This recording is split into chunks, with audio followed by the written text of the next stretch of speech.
আদ্র অনুকে বিয়ে করতে চায়। এই কথাটা আদ্রের মুখ থেকে শুনে আনোয়ার হোসেন রেগে গেলেন। তাই রাগের ফলস্বরূপ আনোয়ার হোসেন আদ্রের গালে ঠাস করে থাপ্পড় বসিয়ে দিল। আদ্র কখনো ভাবেনি তার বাবা আজ তাকে এভাবে থাপ্পড় দেবে। যে বাবা কখনো আদ্রের গায়ে হাত তোলেনি, আজ সেই বাবাই আদ্রকে থাপ্পড় দিল। এদিকে আদ্রের মা রেহানা পারভিনও এই দৃশ্য দেখে কেঁদে ফেললেন। আদ্র ব্যথিত স্বরে অবাক হয়ে আনোয়ার হোসেনকে বলল, বাবা, তুমি আমাকে মারলে? আনোয়ার হোসেন কড়া গলায় আদ্রকে বলল, হ্যাঁ মারলাম। তুই কি করে বললি যে তুই অনুকে বিয়ে করতে চাস? মুখে একবারও আটকালো না। নেহা, তুই তোরা ছোটবেলা থেকে একসাথে বড় হয়েছিস, তাই তোদের আমি কিছু বলতাম না।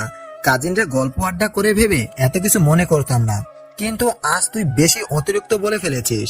অনুদের পরিবারের স্ট্যাটাস আর আমাদের পরিবারের স্ট্যাটাস আকাশ পাতাল তফাৎ। অনু মধ্যবিত্ত পরিবারের মেয়ে। আমি কখনো আমার ছেলের বিয়ে কোনো মধ্যবিত্ত পরিবারের মেয়ের সাথে দিব না। রেহানা পারভিন আনোয়ার হোসেনকে বলল, তুমি আমার বোনের পরিবার নিয়ে আর একটা বাজে কথাও বলবে না। আমার বোন তোমার খায় না, পড়েও না। আনোয়ার হোসেন রেহানা পারভিনের দিকে তাকিয়ে গম্ভীর স্বরে বলল, বাহ, যেমন ছেলে তার তেমন মা। মায়ের যদি এরকম কথাবার্তা হয় তাহলে ছেলেও তো তেমনই হবে। আদ্র চোখ বন্ধ করে রাগ কন্ট্রোল করার চেষ্টা করে আনোয়ার হোসেনকে বলল, বাবা প্লিজ, তুমি মাকে কিছু বলো না, আমাকে যা বলার। আনোয়ার হোসেন গম্ভীর স্বরে আদ্রকে বলল, কেন বলবো না? তোর মায়ের অতিরিক্ত আশকারা পেয়েই তো তুই এমন বেয়াদব হয়েছিস। আদ্র, একটা কথা কান খুলে শুনে রাখ। আমি অনুকে আমার ঘরের পুত্রবধূ হিসেবে কখনো মেনে নেব না। তুই অনুকে ভুলে যা। অনু তোর কাজিন, ঠিক সেই সুবাদেই কাজিন হয়েই থাকবে। আমি দেশের নামকরা বিজনেসম্যানের মেয়ের সাথে তোর বিয়ে দিব। আদ্র একটা তাচ্ছিল্যের হাসি হেসে আনোয়ার হোসেনকে বলল, নাম করা বিজনেসম্যানের মেয়েকে আমি বিয়ে করতে পারবো না বাবা, আমার অনুকেই লাগবে। তুমি অনুকে পুত্রবধূ হিসেবে মানো বা না মানো, আমি অনুকেই বিয়ে করব। ভালোবাসার স্ট্যাটাস মানে না বাবা, স্ট্যাটাস মানে না। আমি অনুকেই ভালোবাসি, তাই আমি অনুকেই বিয়ে করব। তুমি আমাকে আটকাতে পারবে না বাবা। আদ্র সিঁড়ি বেয়ে উপরে উঠে নিজের রুমে চলে গেল। আদ্রের মা রেহানা পারভিনও আদ্রের রুমের দিকে ছুটল। আনোয়ার হোসেন ভাবতেও পারছে না যে আদ্র অনুর জন্য এতটা পাগল হয়ে গেছে। কি করে তিনি আদ্রকে আটকাবে সেই চিন্তায় মাথা ঘুরতে লাগলো। আদ্র নিজের রুমে এসে রেগে পাশে রাখা বড় ফুলদানিটা আশ্রে ভেঙে ফেললো। ফুলদানিটাও টুকরো টুকরো হয়ে গেল।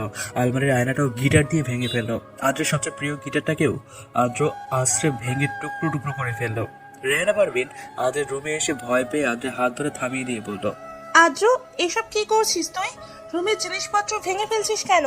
থাম বাবা, এগুলো ভাঙলে কোনো সমাধান হবে না। একদিন সব ঠিক হয়ে যাবে, দেখিস। আদ্র রেহানা পারভিনকে বলল, কিচ্ছু ঠিক হবে না মা, কিচ্ছু ঠিক হবে না। বাবা কি করে আমার আর অনুর সম্পর্কটাকে অস্বীকার করতে পারলো? আমি অনুকে ভালোবাসি জেনেও বাবা কি করে আমাকে এতগুলো কথা শোনাতে পারলো? আমার চাওয়া পাওয়ার কি কোনো মূল্যই বাবার কাছে নেই? মা, আমি যদি অনুকে না পাই আমি কিন্তু সবকিছু ধ্বংস করে ফেলবো, নিজেকেও শেষ করে দেবো। রেহানা পারভিন আদ্রকে বলল, না বাবা, এমন কথা বলে না। শান্ত হ। তোর বাবার আপত্তি থাকলে কি হবে? আমি তো অনুকে মন থেকে পুত্রবধূ হিসেবে মেনে নিয়েছি। তুই অনুকে বিয়ে করে নিয়ে আয়। নিয়ে আয় বাবাই। আমার বোনের মেয়েটা আমার ছেলের বউ হবে, তা ভাবতেই আমার যে কি খুশি লাগছে। রেহানা পারভিনের কথা শুনে আদ্রের রাগ কমে গেল। আদ্র খুশি হয়ে রেহানা পারভিনকে বলল, সত্যি মা, তো অনুকে তুমি মেনে নিয়েছো? হ্যাঁ রে বাবা, অনুকে আমি মেনে নিয়েছি। আদ্র হেসে রেহানা পারভিনকে বলল, লাভ ইউ মা, I love you so much. এই জন্যই তোমাকে এত ভালোবাসি। পাগল ছেলে আমার। আচ্ছা, আমি তোর জন্য খাবার বানিয়ে নিয়ে আসছি, আর মন খারাপ করে থাকিস না। ঠিক আছে মা। রেহানা পারভিন আদ্রের রুম থেকে চলে গেলেন। আদ্র নিজের বিছানায় বসে অনুর নম্বরে ডয়াল করে কল দিল। অনুর ফোনটা বেজে উঠল। অনু ঘরের জানালার কাছে দাঁড়িয়েছিল। বিছানা থেকে ফোনটা বেজে ওঠার শব্দ পেয়ে অনু মোবাইল হাতে নিয়ে দেখলো আদ্র কল করেছে। অনু ফোন রিসিভ করে বলল, হ্যালো আদ্র। আদ্র গম্ভীর স্বরে অনুকে জিজ্ঞেস করলো, তোর বাসায় কোনো ঝামেলা হয়নি তো অনু? অনু মন খারাপ করে আদ্রকে বলল, আজ আমি বাসায় আসার পর থেকে আব্বু আমাকে অনেক বকেছে। আদ্র, তোমাকে আব্বু ভুল বলছে। আব্বু ভাবছে তুমি বাজে ছেলে। কি থেকে কি হয়ে গেল বলো, আমি কিছু বুঝতে পারছি না। আমার খুব চিন্তা হচ্ছে, মাথা কাজ করছে না। আমি থাকতে তোর এত চিন্তা কিসের? আচ্ছা অনু, বিয়ে করবি আমাকে? আজকে রাতে তোকে আমি বিয়ে করতে চাই। অনু আদ্রের কথা শুনে স্তব্ধ হয়ে গেল। মুখে কোনো কথা আসছে না। আদ্র আবার অনুকে জিজ্ঞেস করলো, কি হলো, কিছু বলছিস না কেন? অনু ভয় পাওয়ার স্বরে আদ্রকে বলল, আদ্র, আব্বু জানলে কি হবে? কি আবার হবে? কিছুই হবে না। আব্বু আমাদের বিয়ে মেনে নেবে না আদ্র, কিছুতেই মেনে নেবে না। আমার ভীষণ ভয় করছে আদ্র। অনু, তোর ভয় আমি দূর করে দেবো, আর কোনো কথা নাই। আদ্র, আমি তোমাকে কিছুদিন পর বিয়ে করি। আমি আসলে মানসিকভাবে বিয়ের জন্য তৈরি না। আমার কথাটা একটু বোঝার চেষ্টা করো। কিন্তু আমি তোকে আজ বিয়ে করতে চাই অনু। বিয়ে করতে হলে আবার মানসিকভাবে তৈরির কি আছে রে? আদ্র, সামনে আমার এক্সাম, আমাকে অনেক পড়তে হবে। এই অসময়ে বিয়ে করতে আমি চাই না। আর বাবার অমতে আমি কি করে তোমাকে বিয়ে করি তুমিই বলো। বাবা বিয়েটা মেনে নেবে না। বাবার রাগ আগে কমেনি, তারপর না হয় তুমি আমাকে বিয়ে করো, তখন বাবা এত রেগে যাবে না। তার মানে তুই বলতে চাইছিস তুই আমাকে বিয়ে করবি না, এটাই বলতে চাইছিস তো? আদ্র, তুমি আমাকে ভুল বুঝছো। আমি তোমার কাছে কিছু টাইম চাইছি, এইটুকু সময় আমাকে দেবে না? আদ্র রাগ ওকে, তো যত টাইম লাগে তুই নিয়ে নে, কিন্তু আজ হোক বা কাল তোকে তো আমি বিয়ে করবোই অনু। আদ্র ফোন কেটে দিল। অনুর ভয়ে হাত পা কাঁপছে। আদ্র এত তাড়াহুড়ো করে বিয়ে কেন করতে চাইছে অনু বুঝতে পারছে না। এদিকে অনুর বাবা ভীষণ রেগে আছে। সামনে কি হবে অনু জানা নেই। গভীর রাতে অনু ড্রয়িং রুমে গিয়ে আদ্রের দেওয়া চুরি আর চকলেটগুলো কুড়িয়ে নিয়ে নিজের রুমে নিয়ে আসলো। তারপর চকলেট চুরিগুলো টেবিলে রাখলো। টেবিলে রাখা চুরি আর চকলেটগুলোর দিকে তাকিয়ে অনু মুচকি হাসলো। এই ভেবেছে আদ্র অনুকে ঠিক কতটা ভালোবাসে। অনু আদ্রের দেওয়া চকলেটগুলোর প্যাকেট খুলে খেতে লাগলো। এদিকে গভীর রাত হওয়া সত্ত্বেও আদ্রের চোখে ঘুম নেই। অনুকে আবারও একটা ফোন দিতে মন চাইছে, কিন্তু অনুর ঘুমের ব্যাঘাত ঘটবে ভেবে আদ্র আর ফোন দিল না। আদ্র বারান্দায় গিয়ে চেয়ারে বসে রইল। নিজের এক গালে হাত দিয়ে অন্য কিছু ভাবার চেষ্টা করলো। বারবার অনুর কথাই, অনুর চিন্তাই আদ্রের মাথায় আসছে। আদ্র মনে মনে বলল, কেন অনু, তুই কেন এমন করছিস? বিয়েতে রাজি হলে কি এমন হতো? আমি যে তোকে কোনোভাবেই হারাতে চাই না, তুই কি বুঝিস না আমি তোকে ছাড়া থাকতে পারবো না? নাকি বোঝো না বোঝার ভান করি? আদ্র মন খারাপ করে গান গাইতে লাগলো। আদ্র গান গাইতে গাইতে চেয়ারে চোখ বন্ধ করে ঘুমিয়ে পড়লো। হয়তো স্বপ্নে অনুকে দেখার ইচ্ছেটা আদ্রের মনে প্রবল হচ্ছে। বেশ কিছুদিন অনুকে বাড়ির বাইরে যেতে দেওয়া হয়নি। আজ বাইরে যাওয়ার পারমিশন অনু পেয়েছে, তাই আজ অনেকদিন পর অনু ভার্সিটিতে গেল। ভার্সিটিতে গিয়ে পল্লবের সাথে অনুর দেখা হলো। পল্লব এসে অনুর দিকে তাকিয়ে বলল, আসলে তাহলে অনু বুঝতে না পেরে পল্লবকে বলল, কোথায় এসে কথা বলছো? এই যে অবশেষে ভার্সিটিতে আসলে সেটাই বললাম, তোমাকে খুব মিস করছিলাম। ও, বন্ধুকে মিস করবে, এটাই স্বাভাবিক। তুমি মিস করনি? পল্লব আমার ক্লাসমেট, আমি গেলাম। পল্লব অনু যাওয়ার দিকে তাকিয়ে থেকে হতাশ হলো। এই অনুটা কেন যে পল্লবকে একটু বুঝলো না। আদ্র এসে যাওয়ার পর থেকে অনু পল্লবের সাথে কম কথা বলে যে পল্লবের কাছে ভালো লাগছে না। অনু যেতে যেতে ব্যাগের মধ্যে ফোনটা বেজে উঠলো। আদ্র ফোন করেছে। অনু রিসিভ করার সাথে সাথে আদ্র বলল, কি করছিস অনু? অনু শান্ত স্বরে আদ্রকে বলল, আদ্র, আমি ভার্সিটিতে এসেছি। ব্রেকফাস্ট করেছিস? টাইম পাইনি। কেন করিসনি? না খেলে অসুস্থ হয়ে পড়বি রে বোকা মেয়ে। কিছু খেয়ে আসতে হয়, এটাও জানিস না? আমি পরে সময় পেলে খেয়ে নিব। আদ্র কিছু না বলে ফোনটা কেটে দিল। অনু অবাক হলো, এমনি হঠাৎ করে ফোনটা কেটেও দিল। অদ্ভুত। ভার্সিটির ক্লাস শেষ হওয়ার পর অনু বের হলে পল্লব অনুকে দেখতে পেয়ে অনুর সাথে হাঁটতে লাগলো। অনু পল্লবকে জিজ্ঞেস করলো, আমার সাথে কোথায় যাচ্ছ? তোমাকে বাসায় গিয়ে দিব? দরকার নেই, আমি একা যেতে পারবো। এমন করে কেন বলছো অনু? অনু এবং পল্লব ভার্সিটির মাঠ পেরিয়ে গেটের কাছে আসতে চোখের সামনে আদ্রকে দেখে অনু অবাক হলো। আদ্র অনুর দিকে একবার তাকাচ্ছে, তো একবার অনুর পাশে দাঁড়ানো পল্লবের দিকে তাকাচ্ছে। অনু ভয় পেয়ে গেল, সাথে ঘাবড়ে গেল।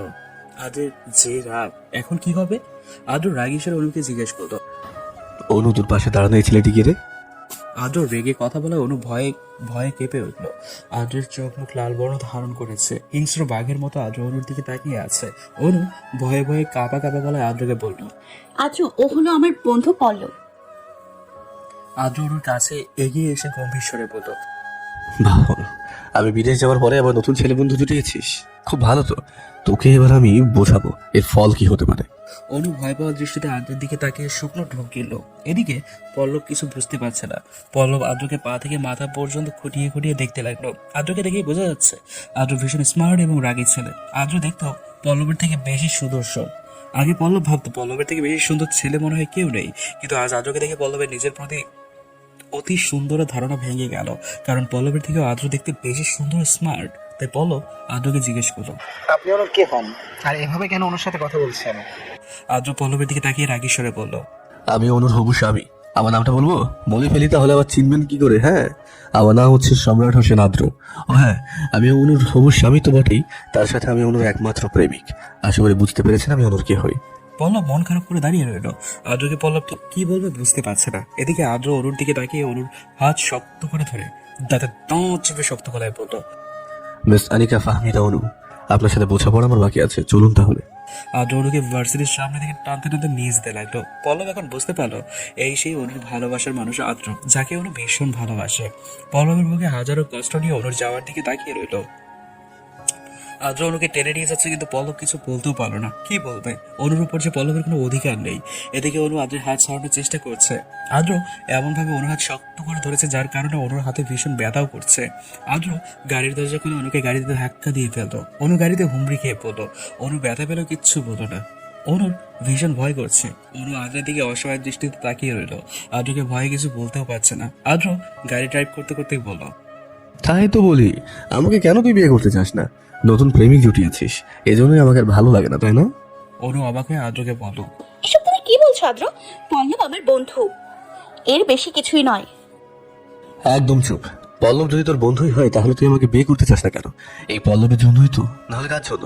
তোর বাবার জন্য? তোর বাবাকে কি আমি ভয় পাই? তুই আমাকে তোর বাবার মেনে না নেওয়ার কথা বলে মিথ্যে বলেছিস। আসলে তুই পল্লবের সাথে প্রেম করিস, তাই আমাকে বিয়ে করতে তোর এত আপত্তি। কিন্তু হুনু, তুই আমাকে চিনিস না। আমি আজই তোকে বিয়ে করবো। আমার অগোচরে অন্য ছেলের সাথে তুই মধুর আলাপ করে বেড়াবি, আর আমি বসে বসে ললিপপ খাবো। তা তো হয় না ডেয়ার অনু। অনু বিরক্তির স্বরে চোখ বন্ধ করে আদ্রকে বলল, আদ্র, তোমার মুখের ভাষা ঠিক করো। আমি পল্লবকে জাস্ট আমার বন্ধু মনে করি, আর কিছুই মনে করি না। তুমি বুঝতে কেন চাইছো না? আদ্র গাড়ি থামিয়ে দিল। অনুর কাছে মুখ নিয়ে এসে অনুর গাল চেপে ধরে আদ্র বলল, আমি সবই বুঝতে পারছি, আমার কথাও এখন তোর কাছে বিষ মনে হচ্ছে, ঠিক তো? অনু ভয় পাওয়া দৃষ্টিতে আদ্রের দিকে তাকিয়ে চোখে জল ফেলতে লাগলো। কিন্তু আজ যেন আদ্রের অনুর প্রতি কোনো মায়া হচ্ছে না, বরং ভীষণ রাগ হচ্ছে। আদ্র অনুর গাল ছেড়ে দিয়ে শান্ত হওয়ার চেষ্টা করে বলল, জানি শুনো, তুই সকাল থেকে কিচ্ছু খাসনি শুনে তোর জন্য আমি নিজের হাতে খাবার বানিয়ে এনেছিলাম। ভেবেছিলাম তোকে গাড়িতে এনে বসে নিজ হাতে খাওয়াবো, কিন্তু তুই কি করলি? আরেক ছেলের সাথে ভাব জমিয়েছিস। ওই পল্লবকে তোর বন্ধু হলো কি করে, হ্যাঁ? এই জন্যই কি আমি বিদেশ থাকাকালীন তুই আমার ফোন ধরতি না? অনু, অনু কাঁদতে কাঁদতে আদ্রকে বলল, আদ্র, তুমি আমাকে ভুল বুঝছো। পল্লব শুধু আমার বন্ধু। তুমি চলে যাওয়ার পর একটা বান্ধবী নিয়ে বাড়িতে ওর সাথে দেখা হয়। পরে আবার ভার্সিটি গিয়ে জানতে পারলাম সে আমার ভার্সিটিতেই পড়ে। পল্লব আমার অনেক ক্লাস সিনিয়র। আমি তার সাথে ফ্রেন্ডশিপ করতে চাইনি আদ্র, বিশ্বাস করো। সে আমাকে একবার গুন্ডার হাত থেকে বাঁচিয়েছিল, তাই তার প্রতিদান স্বরূপ সে শুধু আমার বন্ধু হতে চেয়েছে। তাই আমি শুধু বন্ধু হয়েছি, আর কিচ্ছু নয় আদ্র। অনু কান্না করতে করতে কথাগুলো বলছিল। আদ্র বুঝতে পারলো যে অনেক বড় ভুল করে ফেলেছে অনুকে এতগুলো কড়া কথা বলে। তাই আদ্র অনুর চোখে জল মুছে দিতে লাগলো। অনু আদ্রের দিকে কান্না জড়ানো টলমলো চোখে তাকিয়ে রইল। আদ্র শান্ত স্বরে অনুকে মন খারাপ করে বলল,